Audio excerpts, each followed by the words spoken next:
parents, stop me if this sounds too familiar. You want one thing, your kids want another. It is a struggle that you can count on almost every single day. There are the mealtime squabbles over eating vegetables, the struggle of trying to get your little one to clean their room, and then that dreaded bedtime showdown. You can add a few more to the list if you have teenagers. There's what to wear, when to be home, and also why you can't have a cell phone. All those things that you have to argue over. So to help us keep these little arguments from turning into full-blown fights, we're going to turn now to our Tampa Bay Parenting Magazine editor, Angela Ardolino. Hey. Hello. Thank you for joining us. A lot of parents are saying, tell me what to do. You say first and foremost, establish ground rules right from the start. If they know ahead of time what's expected of them, and they know if they curse, if they don't pick up their room, if they don't put their dishes, then they know what to expect and they know what they'll get in trouble about. So that really gets them to not disagree or break the rules as much because they know what to expect from you. So it's very important for you to say, these are the house rules, this is what happens if you do break a rule, and this is why we have the rules.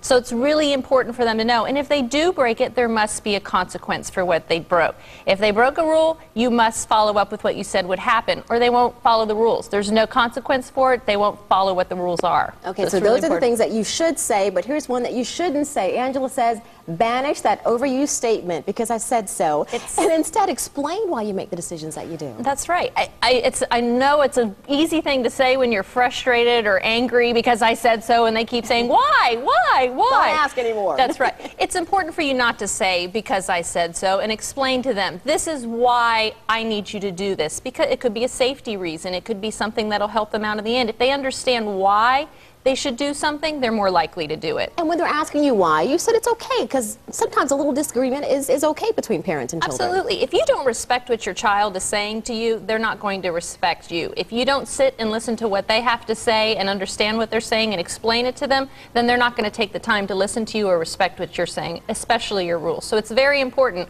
not to just shove them off and not explain it to them, but explain to them. For instance, crossing the street and looking both ways, or staying with mom when we go to the supermarket, or whatever it is. It's important for you not to just say that, but tell them what the lesson is behind it. Why do they stay with you? Why do they look both ways?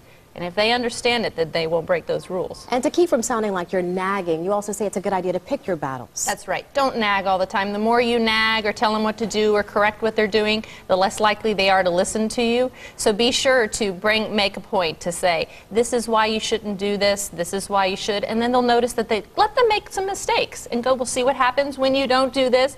That way you're not always nagging and telling them what to do. And finally, monkey see, monkey do. Our kids are always watching. That's right. I love when parents get upset when their kids use bad language or they get really aggressive or angry. Well, they learned that from somebody. Yeah. So usually they're emulating what they see at home, so it's very important for you to set a good example and let them know. Trust me, we've all been there where we've cursed in front of our kids, and let them know.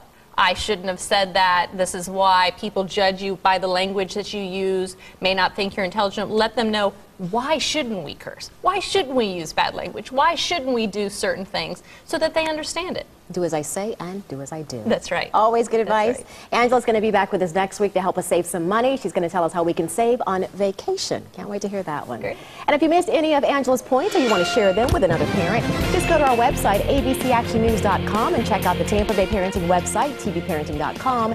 And while you're there, you can sign up for a free subscription to Tampa Bay Parenting Magazine.